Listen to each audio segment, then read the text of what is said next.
Study गर्यौं market participants हैन बजारका सहभागीहरू फाइनेन्शियल बजारको है फेरि मार्केट भन्नासाथ तपाईले चाहिँ फाइनेन्शियल मार्केटलाई बुझ्नु पर्यो अब यहाँ चाहिँ है मार्केट भन्नासाथ फाइनेन्शियल मार्केटलाई बुझ्नु पर्यो त्यो फाइनेन्शियल मार्केटमा हुने सहभागी हैन को हुन् भन्ने बारेमा पनि पढ्यौं है मैले यसलाई अब रेकर्ड पनि गरिदिन्छु अथवा रेकर्ड सुरु भइसकेको छ तपाईहरुले यो रेकर्डिङमा पनि अब पछि हेर्न सक्नुहुन्छ मार्केट पार्टिसिपेन्ट्सहरु हैन बजारका सहभागीहरु को हुन् तिनीहरुको बारेमा स्टडी गरौँ अब तिनीहरु चाहिँ के हुन् त भन्दाखेरि अब अलिकति हामी हिजोको कुरा पनि कुराकानी गरौँ मार्केट पार्टिसिपेन्ट्समा हामीले हाउसहोल्डको कुराकानी गरेका थियौं हैन त्यसैगरी मार्केट पार्टिसिपेन्ट्सको रूपमा चाहिँ हामीले यहाँ हिजोको देखिएन भनेपछि अर्कोमा परेछ के अरे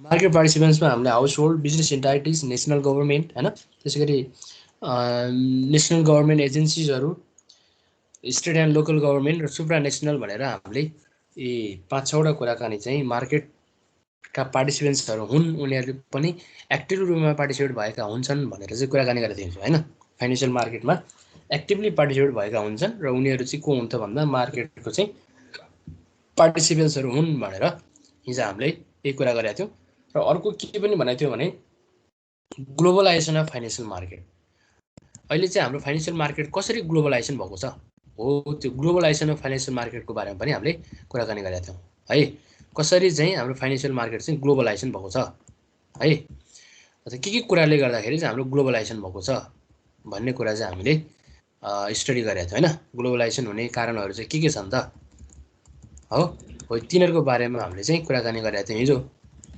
र आजको अर्को टपिक के छ भने तपाईहरुले बुकमा पनि हेर्न सक्नुहुन्छ आजको हाम्रो टपिक भनेको चाहिँ यो motivational for using foreign market motivation for using foreign market हैन फरेन मार्केटमा युज हुने चाहिँ यसका चाहिँ उत्प्रेरक कारणहरु के यसका कारणहरु भनेको अथवा त्यहाँ चाहिँ मोटिभेट भएर चाहिँ फरेन मार्केटमा जोइन हुने के छन् त यसमा चाहिँ अब मोटिभेसनको फ्याक्टरको रूपमा अथवा किन उत्प्रेरित छन् त फरेन मार्केटमा चाहिँ जोइन हुनको लागि यी कुराको बारेमा कुराकानी गर्छौं है अब अस्ति हामीले पनि कुरा गरिसकेका छौं फेरि अब तपाईहरुले त्यहाँ बुकमा ग्लोबल फाइनान्शियल मार्केटलाई चाहिँ 2 टाइप्स अफ मार्केटमा चाहिँ क्लासिफाई गरेको छ एउटा इन्टरनेशनल मार्केट अर्को चाहिँ नेशनल मार्केट भनेर त्यो कुराकानी गरिसकेका छौं अस्ति हामीले हैन डोमेस्टिक फाइनान्शियल मार्केट र इन्टरनेशनल फाइनान्शियल मार्केट यो हिजोस्ति नै कुराकानी गरेको छौं हैन नेशनल मार्केट भनेको चाहिँ अब नेसन वाइज नै रन हुने फरेन मार्केट भनेको एउटा बाउन्ड्रीबाट अर्को बाउन्ड्रीमा इन्ट्री गर्न साथ त्यो चाहिँ फरेन मार्केट भइहाल्यो अथवा इन्टरनेशनल फाइनान्शियल मार्केट भइहाल्यो हैन अब इन्टरनेशनल फाइनान्शियल मार्केटमा चाहिँ हामी यो इन्टरनेशनलाइज गर्न अथवा जोइन हुनको लागि हामी चाहिँ यो इन्टरनेशनल बोन्ड मार्केटमा जोइन हुन सक्छौं फरेन बोन्डमा जोइन हुन सक्छौं अथवा फरेन बोन्डमा लगानी गर्न सक्छौं भनेको हामीले नेपालबाट त्यो कन्ट्रीमा पनि हामीले लगानी गर्न सक्छौं भन्न खोजेको के अनि युरो बोन्डमा पनि युरो मार्केटमा पनि हामी चाहिँ जोइन हुन सक्छौं युरो करेन्सीमा पनि हामी लगानी गर्न सक्छौं त्यसैगरी वर्ल्डको स्टक मार्केटमा हैन नेपालको जस्तै स्टक मार्केटमा जस्तै वर्ल्डको स्टक मार्केटमा पनि हामी त्यहाँ जोइन हुन सक्छौं अथवा त्यहाँको कुराकानी बुझ्न सक्छौं यी सबै चाहिँ एक्टिभिटिज गर्नको लागि हामीसँग अहिले के छ त भन्दाखेरि हिजो पनि हामीले कुराकानी गर्यौं चाहिँ हिजो पनि कुराकानी गरेको टपिक चाहिँ के हो भन्दा कसरी हामी चाहिँ त्यो ग्लोबलाइजेसन हुन सक्छौं फाइनान्शियल मार्केटमा कसरी हामी इन्ट्री गर्न सक्छौं भन्ने कुरामा 3 वटा कुरा हामीले स्टडी गरेका थियौं हिजो लिबरलाइजेसनको कारणले त्यसैगरी टेक्निकल एडभान्समेन्टको कारणले र अर्को चाहिँ इन्स्टिट्युसनलाइजेसन अफ फाइनान्शियल मार्केटको कारणले हैन यी 3 वटा कारणले चाहिँ हामी त्यो ग्लोबलाइजेसन हुन सक्छौं अथवा फाइनान्शियल मार्केटलाई चाहिँ हामी हाम्रो कन्ट्रीमा मात्रै सीमित नगरेर आउट अफ कन्ट्री पनि हामीले चाहिँ के गर्न सक्छौं त भन्दा त्यस्ता मार्केटमा हामी इन्ट्री गर्न सक्छौं भन्ने कुरा गरेका छौं अब आजको टपिक चाहिँ के छ भन्दा motivation for using foreign market है फरेन मार्केट चाहिँ युज गर्ने चाहिँ कारणहरु चाहिँ अथवा युज गर्नको लागि उत्प्रेरित हुने कारणहरु चाहिँ के छन् त भन्दा साइज अफ द फर्म छ फर्स्टमा अब फर्मको साइजले पनि के गर्छ त भन्दा त्यो फरेन मार्केटमा इन्ट्री गर्नको लागि चाहिँ मोटिभेसन गर्छ हैन मोटिभेट गरेको हुन्छ कसरी भन्दाखेरि चाहिँ अब ठूलो साइजको बिजनेस फर्म छ भने उलाई चाहिँ के चाहिन्छ त भन्दा बिग अमाउन्ट चाहिँ रेज गर्नुपर्ने हुन्छ अथवा फन्ड चाहिँ कलेक्सन चाहिँ धेरै गर्नुपर्ने हुन्छ त्यो धेरै फन्ड्स कलेक्सन गर्नको लागि हाम्रो नेप्लिज मार्केट चाहिँ के हुन्छ भन्दा त्यसको लागि सानो हुन्छ, जसले गर्दा ऊ चाहिँ अब कहाँ जानुपर्ने हुन्छ त भन्दा फरेन मार्केटमा जानुपर्ने हुन्छ। जस्तै एउटा बिग प्रोजेक्ट गर्नु छ, बिग प्रोजेक्ट चाहिँ लन्च गर्नुपर्ने छ, बिग प्रोजेक्ट चाहिँ अब रन गर्नुपर्ने छ हो। सो त्यो अवस्थामा यदि फन्ड कलेक्सन गर्नु पऱ्यो होइन, फन्ड कलेक्सन गर्नको लागि के गर्नुपर्छ त भन्दा सेयर इस्यु गर्नुपर्ने हुन्छ, डिबेन्चर इस्यु गर्नुपर्ने हुन्छ। र त्यसरी इस्यु गर्दाखेरि नेपालको मार्केटले मात्रै त्यो फन्ड चाहिँ कलेक्सन भएन भने अब त्यो इन्भेस्टर अथवा त्यो चाहिँ फर्म अथवा अर्गनाइजेसन चाहिँ कहाँ चाहिँ इन्ट्री गर्नुपर्ने हुन्छ त भन्दा फरेन मार्केटमा इन्ट्री गर्नुपर्ने हुन्छ। फरेन मार्केट भन्दा साथ तपाईँलाई यहाँ देख्नु भइहाल्यो इन्टरनेसनल बोन्ड मार्केटमा होइन, युरो बोन्ड मार्केटमा होइन, वर्ल्डको चाहिँ स्टक मार्केटमा, युरो करेन्सी मार्केटमा हो। यो मार्केटमा चाहिँ के गर्नुपर्ने हुन्छ त भन्दा इन्ट्री गर्नुपर्ने हुन्छ, जसले गर्दाखेरि चाहिँ इनफ रूपमा चाहिँ फन्ड कलेक्सन गर्न सकिन्छ है।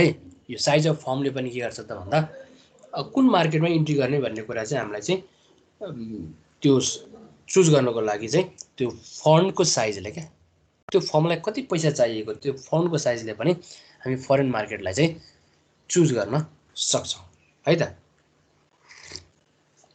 जस्तै एउटा इक्जाम्पल दिन्छु म, एउटा इक्जाम्पल अब यही परिवेशमा यसकै फेरिमा जस्तै एउटा फार्मर छ भने त्यो फार्मरले सानो सानो एमाउन्ट डिपोजिट गर्नु छ भने ऊ कहाँ जान्छ त भन्दा सेभिङ एन्ड क्रेडिट एसोसिएसनमा जान्छ अथवा क्रेडिट युनियनमा जान्छ, अथवा त्यो भनेको नै हाम्रो घर गाउँ वरिपरि भएको चाहिँ सहकारी संस्थामा जान्छ र त्यहाँ डिपोजिट गर्छ होइन। भनेको थोरै थोरै एमाउन्ट छ भने त्यहाँ डिपोजिट गर्ने अनि त्यहीँबाट थोरै थोरै एमाउन्टको लोन लिने काम गर्छ। यदि अब उसको फर्मको साइज चाहिँ ठुलो छ, उसले धेरै एमाउन्ट डिपोजिट गर्नुपर्ने छ होइन, अनि धेरै एमाउन्ट चाहिँ उसले चाहिँ लोनको रूपमा लिनुपर्ने छ भने अब ऊ चाहिँ कहाँ जानु पऱ्यो त भन्दाखेरि ऊ चाहिँ अब ब्याङ्कसम्म जानु पऱ्यो, फाइनेन्स कम्पनीमा जानु पऱ्यो, डेभलपमेन्ट ब्याङ्कसम्म जानु पऱ्यो, कमर्सियल ब्याङ्कसम्म जानु पऱ्यो। उसको चाहिँ के हेरेर त भन्दा त्यो फन्डको साइज कति छ, कति उसले रिक्वायरमेन्ट गरेको होइन, उसको रिक्वायरमेन्ट अनुसार, उसको चाहना अनुसार, उसको फन्डको निडेड अनुसार चाहिँ के गर्नुपर्ने हुन्छ त भन्दा त्यो मार्केटमा छिर्नुपर्ने हुन्छ हो। लाइक द्याट नेपालमा पनि यदि ठुलो फन्ड कलेक्सन गर्ने फन्डको साइज छ भने होइन, ठुलो फन्ड कलेक्सन गर्ने फर्म्सको साइज छ भने त्यो फर्म्स अथवा त्यो अर्गनाइजेसन चाहिँ नेप्लिज मार्केटमा उसले फन्ड कलेक्सन गर्न नसकेपछि कहाँ जानुपर्ने हुन्छ त भन्दा फरेन मार्केटमा चाहिँ छिर्नुपर्ने हुन्छ। त फरेन मार्केटमा चाहिँ जानुपर्ने हुन्छ, जहाँबाट उसले चाहिँ के गर्न सक्छ त भन्दा लार्ज एमाउन्ट अफ मनी चाहिँ फरेन मार्केट्सबाट फन्डको रूपमा चाहिँ कलेक्सन गर्न सक्छ है त। अर्को छ ग्लोबल्ली कम्पिटिटिभ फर्म्स। अब ग्लोबल्ली कम्पिटिटिभ फर्म्स भनेको कसलाई भन्छौँ त भन्दा हामी त्यस्तो फर्मलाई भनेर भन्छौँ। ग्लोबल्ली कम्पिटिटिभ भनेको ग्लोबल वाइज नै कम्पिटिसन गर्ने फर्म होइन। अब त्यो फर्म चाहिँ के हुन्छ त भन्दा ग्लोबली कम्पिटिटिभ चाहिँ कम्पिटिसन गर्ने फर्म चाहिँ उनीहरूले चाहिँ आफ्नो नेसनल लेभलबाट मात्रै के गर्न सक्दैन भन्दा फन्ड कलेक्सन गर्न सक्दैन। किन भन्दा जस्तै हाम्रो कन्ट्री जस्तो नेपाल चाहिँ के छ त डेभलपिङ छ। त डेभलपिङ कन्ट्रीमा चाहिँ के छ त भन्दा size and nature of the security traded के छ त भन्दा लिमिटेड छ, कि सानो छ। हाम्रो सेक्युरिटी मार्केट चाहिँ अब यो ग्लोबल मार्केटले हेर्ने हो भने नेपालको चाहिँ सेक्युरिटी मार्केट चाहिँ सानो छ र यसको चाहिँ नेचर र यसको चाहिँ टर्म्स एन्ड कन्डिसन पनि लिमिटेड छ। सर्टेन ग्रुपले यसलाई चाहिँ के गर्न सक्छन् त भन्दा क्याप्चर गर्न सक्छन् कि हाम्रो सेयर मार्केट अथवा नेपालको चाहिँ मार्केट भनौँ न फाइनेन्सियल मार्केटलाई। सो त्यो भएर त्यो हुनुको कारण के हो त भन्दा इम्पर्फेक्ट कम्पिटिसन हुन्छ कि इम्पर्फेक्ट कम्पिटिसन भनेको अपूर्ण प्रतिस्पर्धा हुन्छ होइन। सर्टेन ग्रुपले मात्रै त्यसलाई चाहिँ के गर्ने त भन्दा कन्ट्रोल गर्ने गरिसके पछाडि त्यो नै के हुन्छ त भन्दा इम्पर्फेक्ट कम्पिटिसन हुन्छ। र डेभलपिङ कन्ट्रीमा चाहिँ राइट रेगुलेसन भएको हुँदैन पनि, राइट रेगुलेसन नभएको पनि हुन्छ होइन। राइट रेगुलेसन गर्न पनि गाह्रो हुन्छ किनभने कन्ट्री आफैबाट डेभलपिङ हुन्छ। अनि अर्को भनेको सर्टेन ग्रुपले त्यो मार्केटलाई चाहिँ अलिकति क्याप्चर गरिराखेका हुन्छन् हो। त्यो भएको कारणले गर्दा ग्लोबली कम्पिटिटिभ गर्ने फर्महरू चाहिँ के हुन्छन् त भन्दा अब ठुलो मार्केटमा जान्छन् जहाँ चाहिँ के हुन्छ त भन्दा अल कन्ट्रीका चाहिँ के हुन्छन् भन्दा इन्भेस्टरहरू चाहिँ त्यहाँ चाहिँ कम्पिटिटिभ रूपमा चाहिँ जोइन भएका हुन्छन्, त्यहाँ चाहिँ लगानी गरेका हुन्छन्, त्यहाँ चाहिँ इन्टर गरेका हुन्छन्। अनि त्यसपछि के हुन्छ त भन्दा ग्लोबली कम्पिटिटिभ फर्म्सले चाहिँ आफ्नो चाहिँ कम्पिटिसन गर्नको लागि होइन त्यो लगानीलाई चाहिँ चाहिँ कम्पिटिसन वेमा चाहिँ फन्ड कलेक्सन गर्नको लागि हैन, फन्ड म्यानेजमेन्ट गर्नको लागि, फन्ड ट्रान्सफर गर्नको लागि कहाँ जान्छ त भन्दा त्यो चाहिँ फरेन मार्केटमा जान्छ। जस्तै फर इक्जाम्पल नेपालको एउटा इक्जाम्पल दिनु पर्दाखेरि ग्लोबल्ली कम्पिटिटिभ फर्म छ भने उसले चाहिँ एउटा मात्रै मार्केटमा चाहिँ के गर्न सक्दैन भन्दा रहन सक्दैन कि, एउटा मात्रै मार्केटमा चाहिँ उसले चाहिँ इन्ट्री गरेर रहन सक्दैन। उसले चाहिँ आउट अफ त्यो मार्केटभन्दा बाहिर जानै पर्ने हुन्छ। त बाहिर जाँदाखेरि ऊ कहाँ जान्छ त भन्दा फरेन मार्केटमा जान्छ। फरेन मार्केटमा के हुन्छ त भन्दा त्यहाँ चाहिँ कम्पिटिटिभ वेमा चाहिँ सेक्युरिटीहरू चाहिँ ट्रेडेड हुन्छ हैन। त्यहाँको फरेन मार्केट चाहिँ के हुन्छ त भन्दा कम्पिटिटिभ वेमा हुन्छ। त्यसलाई कन्ट्रोल गर्ने, त्यसलाई रेगुलेसन गर्ने अर्गनाइजेसनहरू पनि के हुन्छन् त भन्दा त्यो अलिकति ठुलो कम्पनीलाई नै कन्ट्रोल गर्ने कम्पनीहरू हुन्छन् र तिनीहरू चाहिँ डेभलप कन्ट्रीबाट चाहिँ इस्टाब्लिस भएका हुन्छन्, क्यापेबल हुन्छन्, एक्सपर्ट पर्सनहरू हुन्छन्, जसले गर्दाखेरि चाहिँ त्यहाँको मार्केट चाहिँ के हुन्छ त भन्दा टोटल्ली कम्पिटिटिभ मार्केटहरू हुन्छ हैन। त्यहाँ चाहिँ जस्तो अब इन्साइडर ट्रेनिङ हुने कुरा हैन, नोटिसहरू चाहिँ अब पहिला नै चाहिँ अब चुहाउने कुराहरू चाहिँ अथवा लिक हुने कुरा यस्तो चाहिँ हुँदैन ग्लोबली कम्पिटिटिभ मार्केटमा। त्यही भएर नै धेरै पर्सनहरू चाहिँ कहाँ चाहिँ इन्ट्री गरेका हुन्छन् भन्दा यो ग्लोबल फरेन मार्केटमा चाहिँ इन्ट्री गरेका हुन्छन् हैन। अर्को कुरा चाहिँ यहाँ भन्नुपर्दाखेरि के छ त यो ग्लोबल्ली कम्पिटिटिभ फर्म्स को यो फरेन मार्केटमा किन मोटिभेसन हुन्छन्, किन चाहिँ उनीहरू मोटिभले रूपमा चाहिँ एक्टिभ रूपमा चाहिँ पार्टिसिपेट हुन्छन् भन्नुपर्दाखेरि चाहिँ उनीहरूले चाहिँ फन्ड चाहिँ के गर्न सक्छन् भन्दा कम्पिटिटिभ वेबाट चाहिँ उनीहरूले कलेक्सन गर्न सक्छन् कि कम्पिटिटिभ वेमा, जहाँ चाहिँ अब कम्पिटिसन एउटा चाहिँ फुल कम्पिटिसन छ, त्यहाँबाट फन्ड कलेक्सन पनि के हुन्छ त भन्दा विशुद्ध रूपमा चाहिँ कलेक्सन हुन्छ हो। जस्तै कन्ट्रीको एउटा कुनै पनि एउटा चाहिँ कसैले चाहिँ एउटा नेगेटिभ नोटिस दिन साथ के हुन्छ त भन्दा कन्ट्रीको पिपलहरू चाहिँ त्यो कम्पनीतिर, त्यो कम्पनीको चाहिँ सेयरमा लगानी गर्ने, त्यो कम्पनीको चाहिँ सेक्युरिटीमा चाहिँ ट्रेड गर्ने एक्टिभिटिजमा चाहिँ उनीहरू के हुँदैनन् त भन्दा मोटिभेट हुँदैनन् हैन। तर यदि ग्लोबली कम्पिटिटिभ मार्केटमा चाहिँ ऊ चाहिँ यदि इन्टर भएको छ भने त्यहाँ चाहिँ कुनै एउटा कन्ट्रीको सूचनाले अर्को कन्ट्रीलाई चाहिँ अब इफेक्ट गर्ने कुराहरू हुँदैनन्, किनभने त्यो चाहिँ इन्भेस्टरले के गरेका हुन्छन् त भन्दा उसको होल डिटेल चाहिँ स्टडी गरेर नै लगानी गर्ने हुन्छन्। र कम्पिटिटिभ मार्केटमा चाहिँ त्यस्ता चाहिँ इन्साइडर ट्रेनिङ हुने कुरा, उनीहरूको चाहिँ इन्टरनल अब इन्फर्मेसनहरू लिक हुने कुरा चाहिँ कमै हुन्छन् क्या, त्यस्तो चाहिँ हुँदैन। यदि त्यस्तो भइहाल्यो भने पनि यो फरेन चाहिँ अब ग्लोबल फरेन मार्केटमा चाहिँ यदि त्यस्तो चाहिँ नोटिस चाहिँ लिक भएको कुराकानी चाहिँ अब यदि त्यो सम्बन्धित निकायलाई थाहा हो भने त्यो कम्पनीले चाहिँ धेरै चाहिँ दुःख बिहोर्नुपर्ने हुन्छ। भनेको त्यो कम्पनीले चाहिँ लिगल फर्मेलिटिजहरू धेरै पुरा गर्नुपर्ने हुन्छ, किनभने उसलाई चाहिँ फाइन एन्ड पेनाल्टिज हैन अब कारबाहीहरू गर्ने कामहरू चाहिँ हुन्छन् पनि है। अब अर्को छ lower cost of the form. अब यो त तपाईँले कुरा बुझिहाल्नु नै हुन्छ, फरेन मार्केटमा इन्ट्री गर्नु नै के हुन्छ त भन्दा त्यहाँ डिफ्रेन्ट ग्लोबल्ली कम्पिटिटिभ फर्म्सहरू आएकै हुन्छन्। अनि ग्लोबली कम्पिटिटिभ फर्महरू आएको हुनाले उनीहरूको कस्ट अफ फन्ड पनि के हुन्छ त भन्दा कम पर्न जान्छ कि है। त्यो फर्मको चाहिँ कस्ट पनि के पर्न जान्छ त भन्दा कम पर्न जान्छ है। लोवर कस्ट अफ फर्म छैन कि फन्ड्स है, यो फन्ड्सको चाहिँ कस्ट कम पर्न जान्छ है। जहाँ कम्पिटिटिभ मार्केट छ त्यहाँ के हुन्छ त भन्दा कस्ट अफ फन्ड पनि कम पर्छ। यसको म तपाईँलाई एउटा इक्जाम्पल दिन्छु। जस्तै यहाँबाट हामी भनेको यो बजारबाट हामी काठमाडौँ जानु पर्यो भने हैन, र यहाँ चाहिँ एउटा मात्रै यातायात व्यवसायको एउटा मात्रै गाडी चल्छ भने के हुन्छ भन्दा उसले चाहिँ जति पैसा मागे पनि हामीले तिर्नुपर्ने हुन्छ हैन। जति पैसा भनेको मतलब चाहिँ के हो भन्दा हामीलाई जानै पर्ने हुन्छ। त्यसको चाहिँ अब अर्को सब्स्टिट्युसनमा अरू चाहिँ अब गुड्सहरू छैनन् भने हामीले त्यो गुड्सलाई चाहिँ बाई गर्नै पर्छ, अथवा त्यो गुड्सलाई चाहिँ हामीले ग्र्याब गर्नै पर्छ। भन्नुको मतलब अरू चाहिँ यातायात व्यवसायहरू छैनन् र एउटा मात्रै व्यवसाय छ भने उसले जति चाहिँ भाडाको फिक्स गरे पनि हामी त्यसबाट काठमाडौँ जानुपर्ने हुन्छ। भनेपछि त्यहाँ चाहिँ कस्ट के पर्ने भयो, बढी पर्ने भयो हैन, कस्ट बढी पर्ने भयो।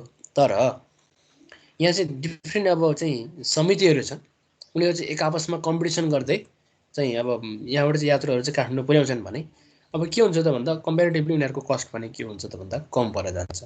जहाँ कम्पिटिटिभ मार्केट छ त्यहाँ कस्ट अफ फन्ड पनि कम पर्न जान्छ। र फरेन मार्केट भनेको एउटा त्यस्तो चाहिँ कम्पिटिटिभ फर्महरूको मार्केट हो, एउटा ग्लोबली कम्पिटिटिभ फर्महरूको मार्केट हो जहाँ कस्ट अफ फन्ड्स पनि कम पर्न जान्छ। यो कारणले गर्दा पनि इन्भेस्टरहरू अथवा फर्महरू चाहिँ यो फरेन मार्केटमा इन्ट्री हुन चाहन्छन् कि उनीहरू फरेन मार्केटमा जोइन हुन्छन् कि उनीहरू मोटिभली रूपमा होइन, उनीहरू चाहिँ मोटिभेट भएर चाहिँ फरेन मार्केटमा चाहिँ के हुन्छन् त भन्दा जोइन हुन्छन्। किनभने कम्पिटिटिभ मार्केट जहाँ छ त्यहाँ चाहिँ के हुन्छ त भन्दा कस्ट अफ फन्ड्स पनि कम पर्न जान्छ है। यो कुरा तपाईँले ध्यान दिनु होला। र यसै गरी अर्को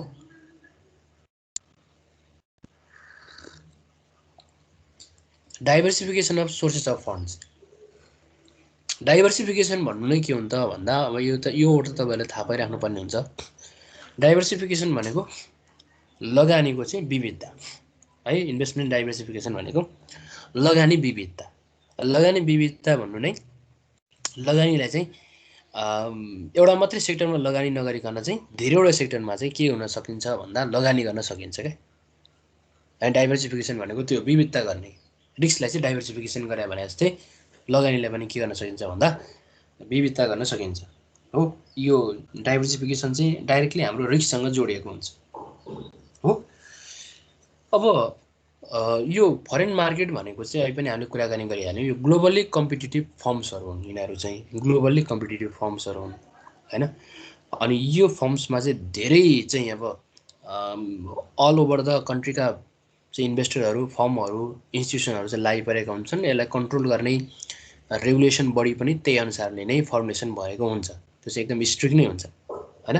त्यसलाई कुनै पोलिटिकल पार्टीले इफेक्ट गर्ने, हामी नेपालको जस्तो पोलिटिकल पार्टीले इफेक्ट गर्ने होइन, कुनै एउटा पार्टीको चाहिँ अब चाहिँ भरौटे हुने, कुनै एउटा पार्टीको चाहिँ अब नजिकको मान्छे हुने होइन, कसैको दबाबमा चाहिँ उसले चाहिँ आफ्नो रुल्सहरू चाहिँ लागू गर्न नसक्ने, कुनै अर्गनाइजेसनले अथवा कुनै फर्मले चाहिँ उनीहरूले आफ्नो इन्टरनल चाहिँ अब इन्फर्मेसनहरू चुहाएको छ भने सम्बन्धित निकाय हेरेर बस्ने होइन, त्यो हुँदैन कि फरेन मार्केटमा। त्यहाँ चाहिँ के हुन्छ त टोटल्ली कम्पिटिटिभ मार्केट हुन्छ है। र हाम्रो चाहिँ वास्तविक भन्नुपर्दा नेपालको मार्केट पनि के छैन भन्दा कम्पिटिटिभ छैन कि। हाम्रो राइट रेगुलेसन भएको हुँदैन कि कुनै पनि अब जुनसुकै ठाउँमा हेरेर राइट रेगुलेसन छैन पनि होइन। त्यहाँ चाहिँ डिफ्रेन्ट अब पोलिटिकल पार्टीको चाहिँ अब चाहिँ त्यो प्रेसरले, अनि त्यस्तै गरी यो आफन्त होइन नातावादको कारणले गर्दाखेरि होइन, त्यसै गरी चाहिँ अब करप्सनको कारणले गर्दाखेरि चाहिँ राइट रेगुलेसन भएको छैन, कुनै पनि सेक्टरमा राइट रेगुलेसन भएको छैन। त्यही भएर नि इभन अब यो सेयर मार्केटमा पनि राइट रेगुलेसन छैन पनि। तर हामी फरेन मार्केटमा हेऱ्यौँ भने त्यहाँ चाहिँ के हुन्छ त भन्दा डिफ्रेन्ट कम्पिटिटिभ फर्महरू भएका हुन्छन्। उनीहरू कम्पेरिटिभली स्ट्रङ फर्महरू हुन्छन् अनि उनीहरू चाहिँ एकदम डाइभर्सिफिकेसन गरेर चाहिँ लगानी गरेका हुन्छन्। र त्यसलाई चाहिँ रेगुलेसन गर्ने निकाय पनि के छ त भन्दा रेगुलेसन गर्ने निकाय पनि एकदम चाहिँ स्ट्रिक्ट नै छ होइन। उनीहरूले सानो कुराको मात्रै उनीहरूले चाहिँ कम्प्लेन पायो भने त्यो कम्पनीलाई चाहिँ उनीहरूले चाहिँ पनिसमेन्ट गर्नेदेखि लिएर, कारवाही गर्नेदेखि लिएर, फाइन एन्ड पेनल्टिज राख्नेदेखि लिएर, उनीहरूले चाहिँ होल्डिङ गर्नेदेखि लिएर, उनीहरूको कारोबार चाहिँ रद्द गर्नेदेखि लिएर सबै कामहरू चाहिँ उनीहरूले चाहिँ राइट एक्सन लिने गर्छन्। जसले गर्दाखेरि चाहिँ इन्भेस्टरहरू पनि त्यस्ता मार्केटमा चाहिँ के हुन्छन् त भन्दा बढीभन्दा बढी जोइन हुन्छन्। जहाँ चाहिँ कम्पिटिटिभ मार्केट छ हो त्यो मार्केटमा चाहिँ जोइन हुन्छन्। अब त्यो कम्पिटिटिभ ग्लोबल फरेन मार्केटमा इन्ट्री गर्दाखेरि चाहिँ त्यहाँ के गरेको हुन्छ त भन्दा diversification of sources of fund भएको हुन्छ कि। फन्डको सोर्सेस चाहिँ डाइभर्सिफिकेसन भएको हुन्छ। र डाइभर्सिफिकेसन हुनुको मतलब के हो भने तपाईँहरूले यो कुरा ध्यान दिनु होला, जहाँ डाइभर्सिफिकेसन हुन्छ त्यहाँ चाहिँ रिस्कको लेभल कम हुन्छ। लगानी जहाँ विविधता हुन्छ त्यहाँ रिस्कको लेभल चाहिँ कम भएको हुन्छ है। यो कुरा पनि तपाईँले ध्यान दिनु पऱ्यो। अब रिस्कको लेभल कम भएको मतलब चाहिँ के भनेको, यो के भनेको होला भन्नुको मतलब यसको एउटा इक्जाम्पलको रूपमा तपाईँहरूले बुझ्नु होला। जस्तै डिफ्रेन्ट सेक्टरहरू छन्, हाइड्रो इलेक्ट्रिसिटी छ, ब्याङ्किङ छ होइन, माइक्रो फाइनेन्स छ, डेभलपमेन्ट ब्याङ्क छ र फाइनेन्स कम्पनीहरू छ। मानव यी कम्पनीहरूको मैले इक्जाम्पल दिएँ। अब लगानी गर्दाखेरि तपाईँले एउटा मात्रै सेक्टरमा लगानी गर्नुहुन्न कि। तपाईँले लगानी गर्दाखेरि हाइड्रो इलेक्ट्रिसिटीमा, ब्याङ्किङमा, डेभलपमेन्ट ब्याङ्कमा, फाइनेन्स कम्पनी, अब यसरी हुँदै हुँदै सबै सेक्टरमा चाहिँ तपाईँले लगानी गर्नु हो भने तपाईँको के हुन्छ त भन्दा लगानी चाहिँ डाइभर्सिफिकेसन हुन्छ र रिस्क लेभल पनि कम हुन्छ। भन्नुको मतलब यदि कुनै कारणवश कुनै केसेसमा चाहिँ तपाईँको चाहिँ यदि हाइड्रो इलेक्ट्रिसिटी अथवा हाइड्रो पावरको चाहिँ सेयरको चाहिँ प्राइस कम भयो भने अर्को चाहिँ ग्रुपको चाहिँ के हुन्छ भन्दा बढी नै भएको हुन्छ यदि अर्को ग्रुपको कम भयो भने अर्को ग्रुप चाहिँ बढी भएको हुन्छ, जसले गर्दाखेरि हामी चाहिँ रिस्क लेभल कम हुन्छ। तर तपाईँ चाहिँ एउटै चाहिँ स्टकमा लगानी गर्नुहुन्छ, एउटै चाहिँ सेक्टरमा मात्रै लगानी गर्नुहुन्छ भने बढ्दाखेरि धेरै ले पनि प्राइस बढेको हुन्छ र गर्दाखेरि धेरैले प्राइस घटेको हुन्छ, जहाँ चाहिँ रिस्कको लेभल चाहिँ एकदमै बढी र एकदमै कम हुन्छ है। बढेको बेलामा कम हुन्छ, घटेको बेलामा एकदमै रिस्क चाहिँ भएको हुन्छ हो। सो तपाईँले लगानी गर्दा पनि इन्भेस्टमेन्टलाई चाहिँ के गर्नुपर्ने हुन्छ त भन्दा डाइभर्सिफिकेसन गर्नुपर्ने हुन्छ, जसले चाहिँ केलाई चाहिँ घटाउँछ भन्दा रिस्कको लेभललाई चाहिँ घटाउने काम गर्छ। र फरेन मार्केटमा अब सोर्सेस अफ फन्डले चाहिँ के भएको हुन्छ त भन्दा डाइभर्सिफाइड भएको हुन्छ होइन, डाइभर्सिफिकेसन भएको हुन्छ, जसले गर्दा चाहिँ त्यो फरेन मार्केटमा ग्लोबलाइजेसन अफ फरेन मार्केटमा चाहिँ इन्ट्री हुनको लागि मोटिभेट गर्ने काम चाहिँ यो 4वटा फ्याक्टरले गर्ने काम गर्छ है। यो size of the firm, globally competitive firms, lower cost of funds र diversification of sources of fund, र यिनीहरूले चाहिँ के गरेको हुन्छ भन्दा मोटिभेट गरेको हुन्छ है त। त्यो भनेको फरेन मार्केटमा इन्ट्री गर्नको लागि है। तपाईँहरूले चाहिँ नेपालको मार्केट मात्रै नभएर एउटा फिक्स मार्केटमा मात्रै नभएर तपाईँ चाहिँ डिफ्रेन्ट फरेन मार्केटमा चाहिँ इन्ट्री हुनको लागि चाहिँ यस्ता फ्याक्टरहरूले के गरेका हुन्छन् त भन्दा तपाईँलाई चाहिँ मोटिभ गरेका हुन्छन् भने यो फ्याक्टर नै के हो त, फरेन मार्केट युज गर्ने मोटिभेसनहरू हुन् होइन, मोटिभ्सहरू हुन् भन्ने कुरा चाहिँ तपाईँहरूले हेर्नु पर्यो यहाँ है, बुझ्नु पर्यो कुरा। ल अब अहिले पनि हामीले कुराकानी गऱ्यौँ रेगुलेसनको कुराकानी है। कुराकानी रेगुलेसन हुनुपर्छ, नभए रेगुलेसन भएन भने चाहिँ के हुन्छ त भन्दा अनहेल्दी हुन्छ हाम्रो चाहिँ मार्केट, फाइनेन्सियल मार्केट अनहेल्दी हुन्छ। सो अनहेल्दी भइसके पछाडि चाहिँ लगानी गर्ने लगानीकर्ताहरू चाहिँ के हुन्छन् त भन्दा निराश हुन्छन्, जसले गर्दाखेरि चाहिँ त्यो इकोनोमी, होल इकोनोमीलाई इफेक्ट गरिसके पछाडि सेयर मार्केटले गर्दा पनि इकोनोमीलाई इफेक्ट पारेको हुन्छ। त्यो कुराहरू चाहिँ तपाईँले बुकमा पनि देख्नुहुन्छ, त्यहाँ role of the government in financial market. Financial मार्केटमा गभर्मेन्टको रोलहरू के हुन्छन् त होइन, उनीहरूले के कस्तो कुरामा चाहिँ अब रेगुलेसन गर्नुपर्छ भन्ने छ होइन। त्यो चाहिँ हाम्रो रेगुलेसनको पार्टमा आउँछ। रेगुलेसन गर्ने अहिले पनि हामीले कुराकानी गऱ्यौँ। यदि राइट रेगुलेसन भएन भने त्यहाँ चाहिँ इम्पर्फेक्ट कम्पिटिसन हुन्छ, जसले गर्दाखेरि चाहिँ इन्साइडर ट्रेडिङदेखि लिएर होइन, अनि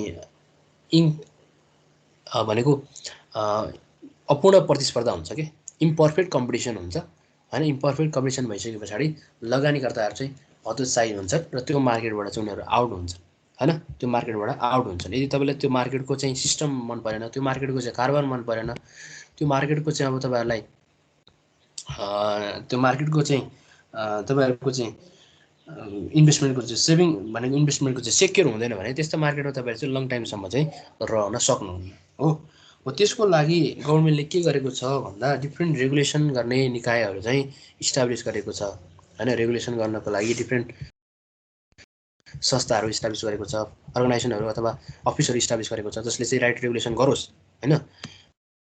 लगानीकर्ताको लगानी चाहिँ सेभिङ गरोस् होइन, लगानीकर्ताको चाहिँ लगानी चाहिँ सेक्योर गरोस् होइन, लगानीकर्ताहरू चाहिँ हतोत्साही नहुन् भनेर चाहिँ रेगुलेसन गर्ने चाहिँ निकायहरू चाहिँ गभर्मेन्टले चाहिँ इस्टाब्लिस गरेको छ होइन। त्यसले चाहिँ राइट रेगुलेसन गर्ने छ। जस्तै हाम्रो नेपालको चाहिँ रेगुलेसन गर्ने निकाय भनेको चाहिँ नेप्से हो, नेपाल स्टक एक्सचेन्ज होइन, अथवा सेबी नेपाल धितोपत्र बोर्ड है। धितोपत्र अथवा सेक्युरिटिजलाई चाहिँ रन गर्नको लागि चाहिँ धेरैवटा अर्गनाइजेसनहरू चाहिँ नेपालमा इस्टाब्लिस भएका छन् र उनीहरूले चाहिँ के गर्ने हुन् त भन्दा यो सेक्युरिटी मार्केटलाई चाहिँ फ्रिली होइन, फ्रिली चाहिँ रन हुन को लागि हेल्प गर्छन् उनीहरूले। कसैको चाहिँ अब आफ्नो स्वामित्व अथवा कसैको चाहिँ आफ्नो चाहिँ त्यो रेगुलेसन बिना होइन, गभर्मेन्टको रेगुलेसनमा नै के भएको हुन्छ त भन्दा रन गर्नको लागि नै यस्ता निकायहरू खोलेका हुन्छन् र उनीहरूले चाहिँ फेयर ट्रेडिङ गर्नको लागि, फेयर सेक्युरिटी ट्रेडिङ गर्नको लागि चाहिँ प्रमोसन गर्ने हुन्छन् होइन यस्ता रेगुलेसन निकायले। अनि त्यसै गरी इन्भेस्टरको राइटलाई प्रोटेक्सन गर्ने काम गर्छन् है। अनि डिफ्रेन्ट कम्पनीहरूलाई चाहिँ मा चाहिँ पार्टिसिपेट हुनको लागि, इक्वल पार्टिसिपेसन हुनको लागि चाहिँ इन्भेस्टरलाई आह्वान पनि गर्छन् होइन। अनि इन्साइडर ट्रेडिङलाई रोक्ने काम गर्छन्। इन्साइडर ट्रेडिङ भनेको ब्रोकर कम्पनीसँग मिलेर भनेको लगानीकर्ता आफै मिलेर चाहिँ उनीहरूले चाहिँ भित्रभित्रै ट्रेडिङ गर्ने काम के, बाहिर उनीहरूको सूचना चाहिँ अर्कै देखाएको हुन्छ, भित्रभित्रै उनीहरूले चाहिँ ट्रेडिङ गर्ने काम हुन्छ। जस्तै अहिले पनि देखिरहेको हुन्छ हामी कतिपय अब हिजोको अब चाहिँ कारोबारमा पनि देखिएको थियो, त्योभन्दा अगाडि पनि देखिने हुन्छ भनेको अनलाइन सिस्टम नचल्ने र भित्रभित्रै कारोबार हुने, त्यसलाई चाहिँ हामी इन्साइडर ट्रेडिङ पनि भनेर भन्छौँ। अर्को कुरा कम्पनीको डिफ्रेन्ट अब नयाँ नयाँ न्यू नोटिसहरू चाहिँ लिक गरेर अनि त्यो कम्पनीलाई चाहिँ त्यहाँको चाहिँ डिफ्रेन्ट मेम्बरहरूले चाहिँ त्यस्ता इन्फर्मेसनहरू चाहिँ लिक गरेर होइन त्यो चुहाएर इन्फर्मेसन चाहिँ चुहाएर चाहिँ सर्टेन ग्रुपले चाहिँ त्यसलाई के गर्ने काम गर्छन् त भन्दा बाई गर्ने काम गर्छन् र जब इन्फर्मेसन आइसकेको हुन्छ त्यो सेयरको प्राइस चाहिँ बढिसकेको हुन्छ हो, त्यसलाई चाहिँ हामी इन्साइडर ट्रेडिङ भनेर भन्छौँ। र यस्ता चाहिँ अपराधिक क्रियाकलापहरू चाहिँ धेरै भएका हुन्छन् कि होइन, यस्ता चाहिँ इम्पर्फेक्ट एक्टिभिटी चाहिँ धेरै पनि भएका हुन्छन्। र त्यो रेगुलेसन गर्नको लागि चाहिँ नेपालमा चाहिँ के छ त भन्दाखेरि security exchange centre, right, US security exchange centre, security exchange centre यो चाहिँ कहिले भने 1976 मा इस्टाब्लिस भएको छ सेक्युरिटी एक्सचेन्ज सेन्टर होइन। यसले चाहिँ के गर्ने काम गर्छ त भन्दा सेक्युरिटीलाई चाहिँ एक्सचेन्ज गर्ने सेन्टर होइन, एक्सचेन्ज गर्नको लागि यसले चाहिँ एउटा रेगुलेसन अर्गनाइजेसनको रूपमा चाहिँ काम गरेको छ चाहिँ होइन। यो सेक्युरिटी एक्सचेन्ज सेन्टरले चाहिँ के गरेको छ त भन्दा यो जस्तै सेक्युरिटी कारोबार गर्ने होइन, एक्सचेन्ज भनेको एउटाले किन्ने अर्कोले बेच्ने होइन, यो यसलाई चाहिँ हामी एक्सचेन्ज भनेर भन्छौँ। यसलाई चाहिँ रेगुलेट गरेको छ। अब यो चाहिँ कहिले चाहिँ इस्टाब्लिस भएको छ भन्दा 1976 मा इस्टाब्लिस भएको हो र यसलाई चाहिँ यो चाहिँ के को चाहिँ एक्टमा चाहिँ इस्टाब्लिस भएको भन्दा under security act, under security act 1984 यो चाहिँ by enactment of Nepal security act है, नेपाल सेक्युरिटी एक्ट अन्डर भन्दा पनि यो चाहिँ नेपाल सेक्युरिटी एक्ट यो अर्को रुल्स भयो होइन, अर्को रेगुलेसन गर्ने चाहिँ यो के भयो भन्दा रेगुलेसन गर्ने एक्ट भयो चाहिँ है। त्यसपछि अर्को पनि रेगुलेसन गर्ने चाहिँ यो एक्टहरू चाहिँ डिफ्रेन्टहरू छन् र अर्गनाइजेसनहरू पनि छन् यसमा। नेपालमा भएका कुराकानी गर्दैछौँ हामी। नेपालमा चाहिँ सुरुमा अब सेक्युरिटी एक्सचेन्ज सेन्टर 1976 चाहिँ फलोड भएको छ। यसलाई चाहिँ अब सेक्युरिटी एक्सचेन्ज सेन्टरले चाहिँ लिएको छ। तब बाइङ एन्ड सेलिङ गर्नको लागि यो सेन्टरको आधारमा चाहिँ उनीहरूले यो चाहिँ अर्गनाइजेसनको थ्रुमा चाहिँ उनीहरूले बाइङ एन्ड सेलिङ चाहिँ गर्नको लागि यो रेगुलेसन गर्नको लागि यो स्टाब्लिस भएको रेगुलेसन बडी पनि हो, रेगुलेसन गर्ने अर्गनाइजेसन पनि हो। र अर्को पछि चाहिँ इनेक्टमेन्ट भएको छ नेपाल सेक्युरिटी एक्ट 1984 र यसले पनि के गर्ने भन्दा त एउटा चाहिँ सेयर मार्केटको रेगुलेटरको रूपमा काम गर्ने होइन, सेयर मार्केटमा चाहिँ रेगुलेटरको रूपमा काम गर्ने चाहिँ एउटा चाहिँ अर्गनाइजेसनको रूपमा चाहिँ इस्टाब्लिस भएको हो यो। अनि यही सेक्युरिटी एक्सचेन्ज सेन्टरलाई नै नेपाल सेक्युरिटी एक्टको आधारमा नेपाल सेक्युरिटी बोर्ड भनेको छ। यसमा चाहिँ Nepal security board, security board होइन, नेपाल धितोपत्र बोर्ड भन्छ हामी यसलाई। नेपाल सेक्युरिटी बोर्डको चाहिँ एउटा चाहिँ रेगुलेटरको रूपमा होइन, सेकेन्डरी मार्केटको अथवा सेक्युरिटी मार्केटको रेगुलेटरको रूपमा यो चाहिँ के भएको के को रूपमा त भन्दा रेगुलेटरको रूपमा है, रेगुलेटरको रूपमा चाहिँ इस्टाब्लिस भएको छ। यो यसले चाहिँ रेगुलेसन गर्ने काम गर्छ होइन। सेयर मार्केटमा भएका सम्पूर्ण सेक्युरिटी सम्बन्धीको कारोबारलाई चाहिँ यसले चाहिँ रेगुलेसन गर्ने भनेको हेर्ने, तिनीहरूको कारोबारलाई बुझ्ने होइन, अनि इन्साइडर ट्रेडिङहरूलाई रोक्ने काम है।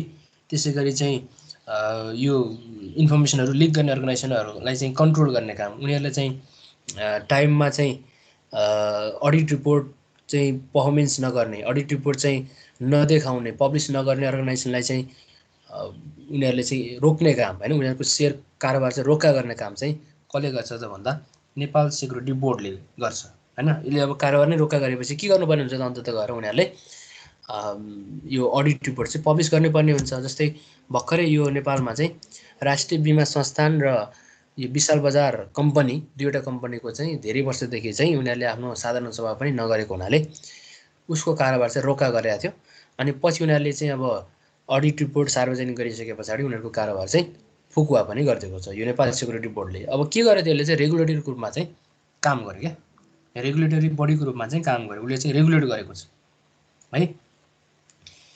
त्यसै गरी यो नेपाल सेक्युरिटी एक्ट 1984 चाहिँ पछि रिप्लेसमेन्ट भएको छ सेक्युरिटी एक्ट 2007ले। यो चाहिँ अब रिप्लेसमेन्ट भएको छ सेक्युरिटी एक्ट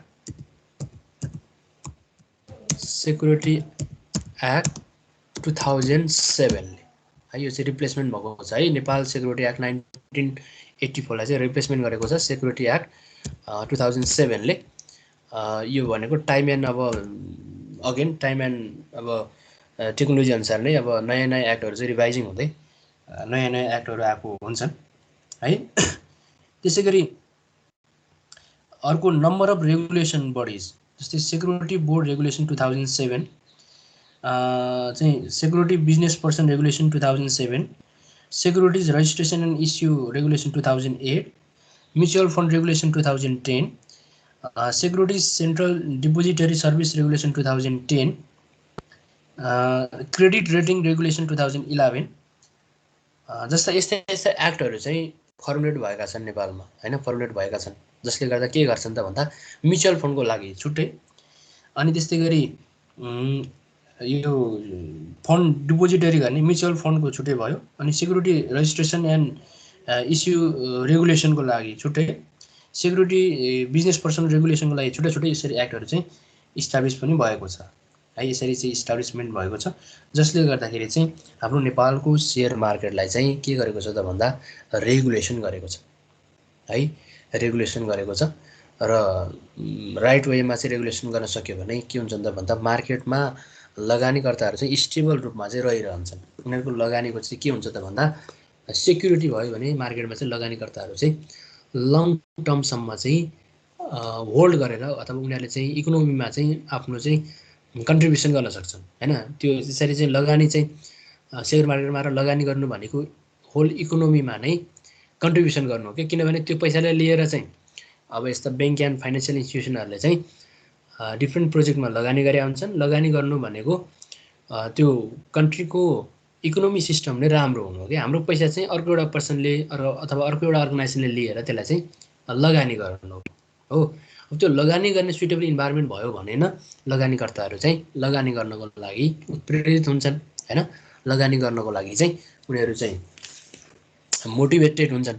यदि हाम्रो लगानीको चाहिँ राइट रेगुलेसन भएन, लगानीको चाहिँ हाम्रो चाहिँ सेक्युरिटी भएन भने के पनि हुँदैन भन्दा लगानी चाहिँ लङ टर्मसम्म गर्नको लागि लगानीकर्ताहरू चाहिँ उत्प्रेरित पनि हुँदैनन् र त्यो लगानीबाट बाहिर हुन्छन्। फलस्वरूप हाम्रो सेक्युरिटी मार्केट चाहिँ डाउन हुन्छ। त्यो कारणले चाहिँ डाउन हुने होइन, डिफ्रेन्ट अब फेभरेबल कन्डिसन छैन भने लगानीकर्ताहरू चाहिँ त्यो लगानीबाट चाहिँ के हुन्छन् त भन्दा बाहिर हुन्छन् क्या, त्यो लगानी गर्न नचाहेर चाहिँ त्यहाँबाट बाहिर जाने हुन्छन् अथवा उनीहरूको लगानी आफ्नै हिसाबले सेभ गर्नको लागि उनीहरू चाहिँ तत्पर हुन्छन् है त। अब अर्को एउटा टपिक छ फाइनेन्सियल इनोभेसन।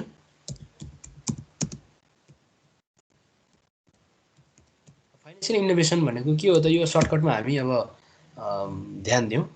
फाइनेन्सियल इनोभेसन भनेको चाहिँ के हो त भन्दा न्यू फाइनेन्सियल इन्स्ट्रुमेन्टलाई चाहिँ प्रोडक्सन गर्ने है, production of new financial instrument.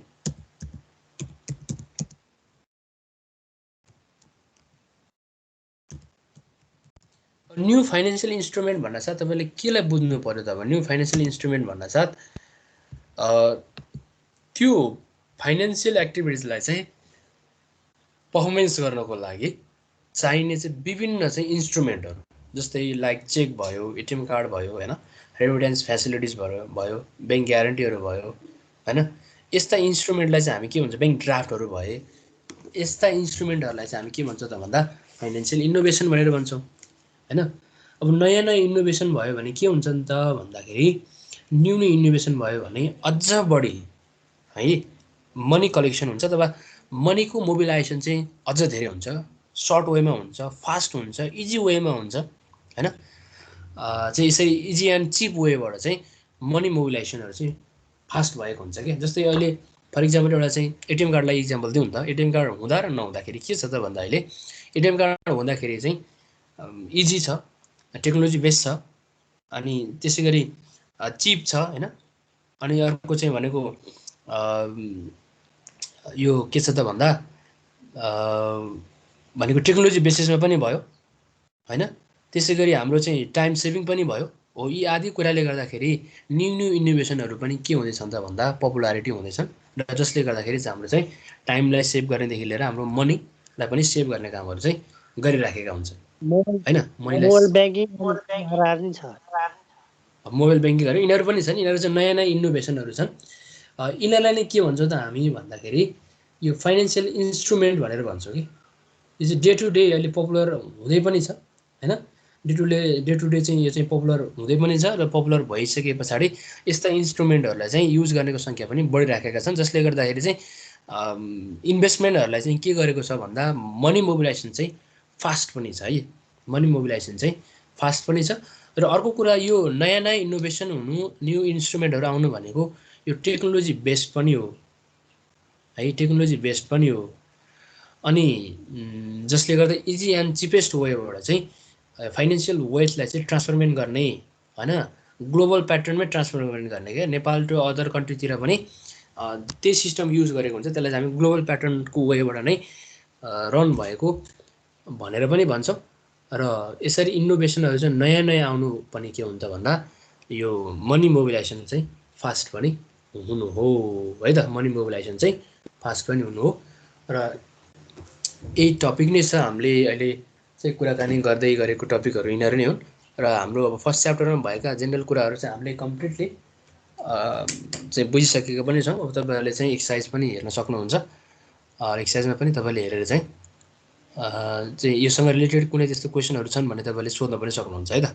अब फाइनेन्सियल इनोभेसन भनेको यो सर्ट टपिक भयो। यसमा तपाईँले कुराकानी यहाँ चाहिँ के कुरा बुझ्नु भने production of new financial instrument, नयाँ नयाँ फाइनेन्सियल इन्स्ट्रुमेन्टको चाहिँ प्रोडक्सन गर्ने काम, नयाँ नयाँ फाइनेन्सियल इन्स्ट्रुमेन्ट चाहिँ ल्याउने काम के होइन, मार्केटमा चाहिँ सो गर्ने काम होइन। क्रेडिट कार्डको सिस्टम भयो, एटिएम कार्डको सिस्टम भयो, ब्याङ्क ग्यारेन्टी, ब्याङ्क चाहिँ अब ड्राफ्ट भयो होइन। अनि त्यसै गरी चेक भयो, चेकमा पनि डिफ्रेन्ट काइन्ड्स अफ चेक भयो होइन।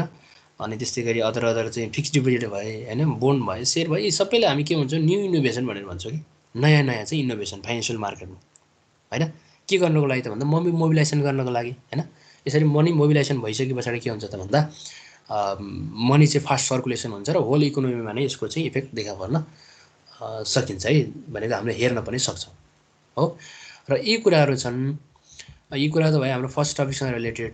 अब हामी अर्को टपिकतिर लागौँ। यो अब हाम्रो सेकेन्ड च्याप्टरतिर पनि छ। अर्को टपिक चाहिँ के छ त भन्दा हामी फाइनेन्सियल इन्टरमिडिएट्सको पनि कुराकानी बुझिसकेका छौँ। जस्तै हामीले फाइनेन्सियल इन्टरमिडिएट्स भनेको चाहिँ वित्तीय मध्यस्थकर्ता भनेर भन्छौँ, जसले चाहिँ दुईवटा ग्रुपको बिचमा चाहिँ काम गर्नेलाई हामीले फाइनेन्सियल इन्टरमिडिएट्स भनेर भन्छौँ है। फाइनेन्सियल इन्टरमिडिएट्स भनेर भन्छौँ। र त्यो फाइनेन्सियल इन्टरमिडिएट चाहिँ को हुन् त भन्दा फाइनेन्सियल इन्स्टिट्युसनहरू हुन् फेरि होइन। फाइनेन्सियल इन्स्टिट्युसनहरू चाहिँ के हुन् भन्ने कुरा चाहिँ अब हामी यहाँ कुराकानी गर्दैछौँ। फाइनेन्सियल इन्स्टिट्युसन चाहिँ अब टाइप्स अफ फाइनेन्सियल इन्स्टिट्युसन है। यो अब हाम्रो केही दिनपछिको भनेको अर्को टपिकतिर आउँछ। अब हामीले आज टाइम भएको हुनाले आजै स्टार्ट गऱ्यौँ। सेकेन्ड च्याप्टरतिर आएको हुन्छ अथवा अरू च्याप्टरतिर पनि छ यो, त्यहाँ आएको हुनाले हामीले यसमा चाहिँ अब कुराकानी गर्दैछौँ है त। Types of financial institution. अब फाइनेन्सियल इन्स्टिट्युसन भन्न साथ तपाईँहरूले कुराकानी बुझिसक्नु भएको छ। Those institution, those organisation which accept money and granting loan to the person, or those institutions which regulate the money, which mobilize the money, which totally perform the activities related with the money or monetary value. That kinds of organization, that kinds of institution is called the financial institution हैन। जसले चाहिँ money related एक्टिभिटिजहरू गरेको हुन्छ, पैसासँग सम्बन्धित काम गरेको हुन्छ हैन। मनीलाई चाहिँ एउटा सर्कुलेट बनाउनको लागि हेल्प गरेको हुन्छ, जसले चाहिँ वित्तीय मध्यस्थकर्ता फाइनेन्सियल इन्टरमिडिएट्सको रोल प्ले गरेको हुन्छ भने त्यस्तो अर्गनाइजेसनलाई चाहिँ हामीले के भन्छौँ त भन्दा यो फाइनेन्सियल इन्स्टिट्युसन भनेर भन्छौँ है। फाइनेन्सियल इन्स्टिट्युसन भनेर भन्छौँ। र फाइनेन्सियल इन्स्टिट्युसनमा अब के छन् त भन्ने कुरा चाहिँ हामी यहाँ देख्न सक्छौँ अब है। फाइनेन्सियल इन्स्टिट्युसनलाई पनि डिपोजिटरी फाइनेन्सियल इन्स्टिट्युसन र नन डिपोजिटरी फाइनेन्सियल इन्स्टिट्युसन भनेर 2 टाइप्स अफ फाइनेन्सियल इन्स्टिट्युसनमा चाहिँ डिभाइड गर्न सकिन्छ है। यिनीहरू चाहिँ अब फाइनेन्सियल इन्टरमिडिएट्स पनि हुन् हैन। फाइनेन्सियल इन्स्टिट्युसनहरू चाहिँ फाइनेन्सियल इन्टरमिडिएट्स पनि हुन्, किनभने हामीबाट पैसा लिन्छ र अर्को नेक्स्ट ग्रुप अथवा नेक्स्ट पर्सनलाई चाहिँ पैसा दिन्छ भनेपछि बिचमा चाहिँ उनले चाहिँ के को रूपमा काम गर्ने भन्दा फाइनेन्सियल इन्टरमिडिएट्सको रूपमा पनि काम गर्ने हो है। फाइनेन्सियल इन्स्टिट्युसन नै को हुन् त भन्दा फाइनेन्सियल इन्टरमिडिएट्सहरू हुन् है त। अब यो डिपोजिटरी फाइनेन्सियल इन्स्टिट्युसनमा चाहिँ हामी कुराकानी गर्नुपर्दा डिपोजिटरी फाइनेन्सियल इन्स्टिट्युसन भन्नाले के बुझ्छ भन्ने those institution who accept deposit from the general public, त्यस्तो चाहिँ फाइनेन्सियल इन्स्टिट्युसन जसले चाहिँ डिपोजिट एक्सेप्ट गर्छ कोबाट त भन्दा जेनरल पब्लिकबाट हैन। जेनरल पब्लिकबाट चाहिँ डिपोजिट एक्सेप्ट गर्ने इन्स्टिट्युसनलाई चाहिँ हामीले के भन्छौँ त भन्दा डिपोजिटरी फाइनेन्सियल इन्स्टिट्युसन भनेर भन्छौँ है। त्यसै गरी नन डिपोजिटरी फाइनेन्सियल इन्स्टिट्युसन भनेको चाहिँ त्यस्ता चाहिँ फाइनेन्सियल इन्स्टिट्युसनहरू हुन् जसले चाहिँ के गर्दैन भन्दा do not accept deposit from general public. उनीहरूले डेली डिपोजिट चाहिँ जेनरल पब्लिकबाट त लिँदैन, तर उनीहरूले के गर्छ त भन्दा कन्ट्र्याक्चुअल सेभिङ गर्छ। कन्ट्र्याक्चुअल सेभिङ भनेको उनीहरूले आफ्नो स्किमहरूलाई बेच्छ, आफ्नो पोलिसीहरूलाई चाहिँ बेच्ने काम गर्छ। उसले आफ्नो स्किम अथवा पोलिसीहरूलाई बेच्ने काम गर्छ र त्योबाट चाहिँ के गर्छ त भन्दा रेगुलर मनी चाहिँ के गर्छ भन्दा एक्सेप्ट गर्छ क्या। रेगुलर मनी चाहिँ उसले चाहिँ टेकन गरेको हुन्छ अथवा लिएको हुन्छ। जस्तै इन्सुरेन्स कम्पनी र कमर्सियल ब्याङ्कलाई नै हेरौँ न त यहाँ है। इन्सुरेन्स कम्पनीले के गर्दैन भन्दा रेगुलर डिपोजिट एक्सेप्ट गर्दैन, तर कमर्सियल ब्याङ्कले के गर्छ रेगुलर डिपोजिट एक्सेप्ट गर्छ।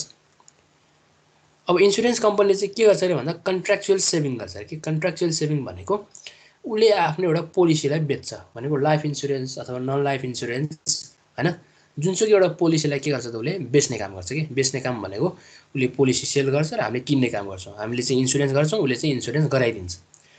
त्यो गराइदिए बापत अब इयरली वाइज अथवा हाफ इयरली वाइज उसले चाहिँ वर्षको एकचोटि चाहिँ के गरेको हुन्छ अथवा एकचोटि अथवा दुईचोटि इन्सुरेन्स प्रिमियम चाहिँ लिएको हुन्छ। हो यसरी गरेको कन्ट्र्याक्टलाई चाहिँ हामी के भन्छौँ त भन्दा कन्ट्र्याक्चुअल सेभिङ भनेर भन्छौँ हो। यो पेन्सन फन्डले गभर्मेन्ट रिटायरमेन्ट फन्डको काम पनि त्यही नै हो। उसले पनि के गर्छ त भन्दा महिनाको एकचोटि चाहिँ स्यालेरीको सर्टेन पर्सेन्ट चाहिँ डिडक्सन गरेर सेभ गर्छ हैन, जम्मा एकचोटि मात्रै। त्यसपछि चाहिँ उसले चाहिँ त्यो पैसालाई चाहिँ एउटा पर्टिकुलर प्लेसमा चाहिँ लगानी गरेको हुन्छ। हामी डेली रूपमा चाहिँ डिपोजिट गर्न गयो भने यो पेन्सन फन्डले गभर्मेन्ट रिटायरमेन्ट फन्डले इन्सुरेन्स कम्पनीले चाहिँ लिँदैन। त्यो कसले मात्रै लिन्छ भन्दा commercial bank, development bank, finance company, micro credit development bank, saving and credit association, mutual saving ब्याङ्क्सहरू, क्रेडिट युनियनहरूले यिनीहरूले मात्रै के गरेका हुन्छन् त भन्दाखेरि डिपोजिट एक्सेप्ट गरेका हुन्छन्, डेली डिपोजिट एक्सेप्ट गरेका हुन्छन्। र त्यही डिपोजिट एक्सेप्टेन्सको आधारमा नै यहाँ चाहिँ 2 टाइप्स अफ फाइनेन्सियल इन्स्टिट्युसन भनेर चाहिँ छुट्याइएको हो। एउटा चाहिँ डिपोजिटरी फाइनेन्सियल इन्स्टिट्युसन र अर्को चाहिँ नन डिपोजिटरी फाइनेन्सियल इन्स्टिट्युसन भनेर यसरी छुट्याइएको हो है त। त्यसो हो भने अब हामी डिपोजिटरी फाइनेन्सियल इन्स्टिट्युसनतिर लागौँ। कमर्सियल ब्याङ्क फर्स्ट नम्बरमै। अब डिपोजिटरी फाइनेन्सियल इन्स्टिट्युसन भनेको कमर्सियल ब्याङ्क हैन। कमर्सियल ब्याङ्कलाई हेरौँ। अब यो कमर्सियल ब्याङ्कको बारेमा अलिकति डिटेल पनि हेरौँ। यहाँ तपाईँले देख्न सक्नुहुन्छ। अब कमर्सियल ब्याङ्क भनेको चाहिँ यो त्यस्तो वाणिज्य ब्याङ्क हो जुन चाहिँ एकदमै ठुलो क्यापिटललाई कलेक्सन गर्ने, क्यापिटललाई चाहिँ पुँजीलाई परिचालन गर्ने हैन, क्यापिटललाई चाहिँ मोबिलाइजेसन गर्ने ब्याङ्कको रूपमा हामी लिन सक्छौँ। र यसको मिनिमम पिरियड अफ क्यापिटल चाहिँ कति हुनुपर्छ त भन्दा 8 बिलियन हुनु पर्यो हैन। यदि कमर्सियल ब्याङ्क चाहिँ इस्टाब्लिस हुनु छ भने, रन हुनु छ भने उनीहरूले अहिलेको चाहिँ यो न्यू नेपाल राष्ट्र ब्याङ्कको एक्ट अनुसार नै मिनिमम पिरियड अफ क्यापिटल चाहिँ कति पुर्याउनु पर्ने हुन्छ त भन्दा 8 बिलियन पुर्याउनु पर्ने हुन्छ हैन। 8 बिलियन पुर्याउनु पर्ने हुन्छ। त्यसको लागि उनीहरूले मर्जरबाट हुन्छ कि एक्विजिसनबाट हुन्छ कि कसरी हुन्छ चाहिँ यो मिनिमम पिरियड अफ क्यापिटल चाहिँ यति चाहिँ मेन्टेन गर्नै पर्ने हुन्छ है। गर्नै पर्ने हुन्छ चाहिँ यो चाहिँ एक्ट अनुसार नै भयो, त चाहिँ रुल्स अनुसार नै भयो। र अहिले टोटल हाम्रो चाहिँ कमर्सियल ब्याङ्क भनेको चाहिँ कति छन् त भन्दा कमर्सियल ब्याङ्क चाहिँ 26 छन् रिसेन्टली हैन। रिसेन्टली है भर्खरैको डाटा यो चाहिँ 26 छन्, 26 मा पनि भनेको 27 छन् अहिले भने चाहिँ 2वटा ब्याङ्कहरू चाहिँ भर्खर मर्जरमा गएका छन्। त्यो कुन कुन म अहिले देखाइदिइहाल्छु, त्यसपछि तपाईँले कुराकानी बुझिहाल्नुहुन्छ। र अर्को भनेको यो कमर्सियल ब्याङ्क चाहिँ ए क्लास ब्याङ्क पनि हो, यो है क वर्गको भनेर भन्छौँ नेपालीमा। ए क्लास ब्याङ्क हो, के को आधारमा? यो चाहिँ मिनिमम पिरियड अफ क्यापिटलको आधारमा है, यसको चाहिँ क्यापिटलको आधारमा चाहिँ यो के भयो त भन्दा ए क्लास ब्याङ्क भयो।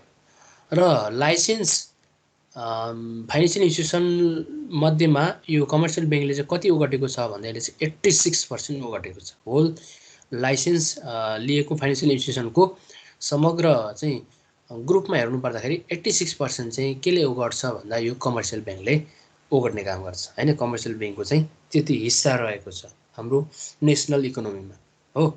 अब म एकचोटि देखाउँछु तपाईँहरूलाई यहाँ यो चाहिँ कमर्सियल ब्याङ्कहरू कति छन् त, कुन कुन छन् अहिलेसम्मको टाइममा, त्यो तपाईँहरूले अब हेर्नु है त। ल हेर्नु है त, यहाँ अहिले तपाईँहरूले चाहिँ एउटा पेज देख्नुभयो, यहाँ चाहिँ size of A class commercial bank as per period of capital है, एज पर पिरियड अफ क्यापिटलको रूपमा हेर्नुभयो। यो चाहिँ कमर्सियल ब्याङ्क क्लास ए ब्याङ्कलाई मात्रै हेर्न सक्नुहुन्छ यहाँ। र यहाँ हामीलाई ऱ्याङ्किङ गर्दाखेरि के को आधारमा ऱ्याङ्क गरेको छ भने पिरियड अफ क्यापिटलको आधारमा ऱ्याङ्क गरेको छ। हेर्नु है, त्यो पिरियड अफ क्यापिटलको आधारमा ऱ्याङ्क गरेको छ है, ऱ्याङ्किङ गरेको छ। सबभन्दा अहिले पिरियड अफ क्यापिटलमा सबभन्दा ठुलो ब्याङ्क चाहिँ कुन रहेछ त भन्दा ग्लोबल आइएमई ब्याङ्क रहेछ है, ग्लोबल आइएमई ब्याङ्क। अनि यसै गरी सेकेन्डमा एग्रिकल्चर डेभलपमेन्ट ब्याङ्क, त्यसपछि एनएमई ब्याङ्क। अनि नेपाल इन्भेस्टमेन्ट ब्याङ्क चाहिँ अहिले under merger process with Himalayan bank. Himalayan ब्याङ्कसँग चाहिँ अहिले मर्जर प्रोसेसमा छ, भर्खरै यो चाहिँ यिनीहरूले चाहिँ मर्जर प्रोसेसमा चाहिँ साइन गरेका छन् हैन। यिनीहरू चाहिँ अब मर्ज हुँदैछन् हैन, यिनीहरूको सेयर कारोबार अहिले रोक्का छ। यो चाहिँ नेपाल इन्भेस्टमेन्ट ब्याङ्क एउटा यसको, र अर्को यो हिमालयन ब्याङ्क है, under merger process with Himalayan bank भनेको छ है। यी दुईवटा चाहिँ के छन् त भन्दा अहिले मर्जर प्रोसेसमा छन्। अब यो सुरु गएको हाम्रो ग्लोबल आइएमई ब्याङ्क पनि हेरिहाल्यौँ, यो पनि 2019-94मा मर्ज भएको, यो चाहिँ मर्ज भएर एकदमै ठुलो बनेको छ। किनभने अब यिनीहरूले कसरी हुन्छ आफ्नो पिरियड अफ क्यापिटल बढाउनको लागि अथवा उनीहरूको चाहिँ आफ्नो मर्जरमा जाने प्रोसेसमा एउटा बाध्यात्मक चाहिँ कार्यान्वयन गर्नको लागि यो राष्ट्र ब्याङ्कले पनि एउटा नीति नियम ल्याएको छ कि हैन। त्यो चाहिँ मर्जर अथवा एक्विजिसनमा जानको लागि अथवा धेरै सङ्ख्यामा भएका फाइनेन्सियल इन्स्टिट्युसनहरूलाई चाहिँ कम सङ्ख्या बनाउनको लागि अथवा फाइनेन्सियली स्ट्रङ बनाउनको लागि, उनीहरूमा भएको इम्पर्फेक्ट कम्पिटिसनलाई चाहिँ घटाउनको लागि चाहिँ नेपाल राष्ट्र ब्याङ्कले चाहिँ यो मर्जर एन्ड एक्विजिसनको चाहिँ पोलिसी अहिले एक्टिभली हैन कम्पलसरी रूपमा चाहिँ लागू गरिराखेका छन्। त्यसमा अब यो ब्याङ्कहरू चाहिँ कोही मर्ज भइसकेका छन्, कुनै अब मर्ज हुनेवाला छन्, कुनै भविष्यमा चाहिँ भोलिको दिनमा चाहिँ मर्ज हुँदै पनि छन् है त। अनि यी सबै पिरियड अफ क्यापिटलको आधारमा ऱ्याङ्किङ छुट्याएको ब्याङ्कहरू हुन् यिनीहरू है। Prime bank, prime commercial bank भयो, मेगा ब्याङ्क भयो, यो पनि मर्ज भएर अहिले चाहिँ मेगा ब्याङ्क भएको छ हैन। देव विकास ब्याङ्कहरू कुन कुनसँग चाहिँ मर्ज भएर 2-3वटासँग मर्ज भएर चाहिँ यो अहिले ठुलो ब्याङ्क भनेको चाहिँ 6औं नम्बरमा छ चाहिँ पिरियड अफ क्यापिटलको थ्रोमा। त्यसै गरी कुमारी ब्याङ्क छ, नबिल ब्याङ्क हैन, Nepal bank limited, citizen bank international limited, अनि त्यसै गरी NIC Asia bank limited, Prabhu bank limited, Siddhartha bank limited, Laxmi bank limited, Himalayan त यो कुराकानी भइहाल्यो, Nepal credit and commerce bank NCC bank भन्छ यसलाई हामी सर्टकटमा। अनि यो Sanima bank, bank of Kathmandu, Nepal SBI bank, sunrise bank, Rashtriya Banijya bank, Machhapuchchhre bank, century commercial bank, Nepal Bangladesh bank limited, Everest bank, civil bank र स्ट्यान्डर्ड चार्टर्ड ब्याङ्क। जम्मा 27वटा ब्याङ्कहरू भए यहाँको अहिलेसम्मको नयाँ लेटेस्ट डाटामा। र यसमा चाहिँ यो 2वटा चाहिँ अब मर्ज भएर एउटै आएको हुनाले मैले चाहिँ त्यहाँ 26 ब्याङ्क भनेर राखिदिएको पनि छु। यो अब भोलिको डाटामा रिभाइज भएर 26 भएर नै आउँछ यो पछि चाहिँ है। यो छ। अब यिनीहरू चाहिँ के भयो त भन्दा यो यो कमर्सियल ब्याङ्कहरू भए, यिनीहरू चाहिँ के को आधारमा सोन गरेको भने यो चाहिँ यिनीहरूको पिरियड अफ क्यापिटलको आधारमा है। र यो डाटा चाहिँ कहिलेको भने मिड अप्रिल 2021, अहिले चाहिँ हामी मेमा छौँ होइन, र यो अप्रिलको मिड भनेको मध्यतिरको 2021 यो एनआरबीको डाटा हो, नेपाल राष्ट्र ब्याङ्कको डाटामा डिपेन्ड भएको। अब तपाईँहरूले के ध्यान दिनु पऱ्यो भने अब टोटल कमर्सियल ब्याङ्क कति छ भनेर चाहिँ हामीलाई चाहिँ अब कहीँबाट केही क्वेसन आयो भने तपाईँहरूले चाहिँ भन्नु पऱ्यो 26 भन्नु पऱ्यो होइन, 26 चाहिँ भन्नु पऱ्यो, किनभने अब दुईवटा ब्याङ्क त अब एउटा हुँदैछन्, त्यो डाटा आउँदाखेरि हामी पछिसम्म चाहिँ 26 ब्याङ्क यसरी चाहिँ हामी भन्न सक्छौँ है। यो तपाईँहरूले हेर्न पनि सक्नुहुन्छ, यो हेर्नको लागि तपाईँहरूले यहाँ माथि लिङ्क पनि यहाँ देखिसक्नु भएको छ, यो लिङ्कमा गएर पनि हेर्न सक्नुहुन्छ। नेपाल राष्ट्र ब्याङ्कको होम पेजमा गएर पनि तपाईँले देख्न सक्नुहुन्छ अहिलेसम्मको अब हाम्रो 15 अप्रिल 2021 यो एउटा डाटा हेर्नुभयो भने लाइसेन्स लिएको bank and financial institution BFIS bank and financial institution चाहिँ अहिले कतिवटा छन् त भन्दा 140वटा छन् कि लाइसेन्स लिएको। यो चाहिँ केबाट लाइसेन्स लिएको भन्दाखेरि नेपाल राष्ट्र ब्याङ्कबाट, नेपाल राष्ट्र ब्याङ्कमा चाहिँ अब दर्ता भएको अथवा यो लाइसेन्स होल्डर के लाइसेन्स लिएको भनेको क ख ग घ होइन, क ख ग घ भनेर लाइसेन्स लिएको छ नि जुन चाहिँ फाइनेन्सियल इन्स्टिट्युसनहरू, त्यसलाई चाहिँ हामी licence bank and financial institution भनेर भन्छौँ, लाइसेन्स BFIS। अब त्यो चाहिँ कति छन् त अहिले भन्दाखेरि 2021 अप्रिल 15 को डाटा हुन्छ, यो नेपाल राष्ट्र ब्याङ्कको पेज हो, जम्मा अहिले 140वटा छन् है। अनि अब total number of financial institution यो चाहिँ नम्बरमा हेर्नु पऱ्यो भने नम्बरमा चाहिँ 182वटा छन् टोटल नम्बर, यो चाहिँ नम्बरको आधारमा है। यसमा चाहिँ लाइसेन्स नलिएकाहरू पनि भनेको लाइसेन्स नलिएको भन्नु लाइसेन्स त लिनै परिहाल्यो, तर क ख ग घ को वर्गमा नपरे। अनि अरू अरू इन्भेस्टमेन्ट कम्पनीहरू पनि छन्, त्यो म अहिले सो पनि गरौँला त्यसको अहिले पछि भनेको अब अर्को नेक्स्ट क्लासमा। अनि टोटल ब्रान्च अफ BFIS भनेको यो ब्याङ्किङ एन्ड फाइनेन्सियल इन्स्टिट्युसनको टोटल ब्रान्च चाहिँ अहिलेसम्म चाहिँ 10,546वटा छन्। 10,546वटा चाहिँ टोटल यो लाइसेन्स लिएको ब्याङ्क एन्ड फाइनेन्सियल इन्स्टिट्युसनको चाहिँ ABCD अथवा क ख ग घ वर्गको टोटल ब्रान्चेसहरू चाहिँ 10,546वटा चाहिँ रहेका छन् है। यो कुरा चाहिँ तपाईँले ध्यान दिनुपर्ने हुन्छ। यी यस्ता यस्ता कुराहरू तपाईँले ब्याङ्किङ अथवा कुनै अरू चाहिँ सेक्टरमा प्रिपरेसन गर्नु भएको छ भने यी कुराहरूलाई चाहिँ ध्यान दिनुपर्ने हुन्छ है। यो कुरा चाहिँ तपाईँले मनन गरिराख्नुपर्ने हुन्छ, यो कुरा चाहिँ तपाईँले थाहा पाइराख्नुपर्ने हुन्छ है त। यो कुरा हो। तपाईँले अरू अरू अब रिपोर्टहरू पनि हेर्न सक्नुहुन्छ होइन, अरू रिपोर्ट हेर्न सक्नुहुन्छ यो डेभलपमेन्ट ब्याङ्कको बारेमा, कमर्सियल ब्याङ्कको बारेमा होइन।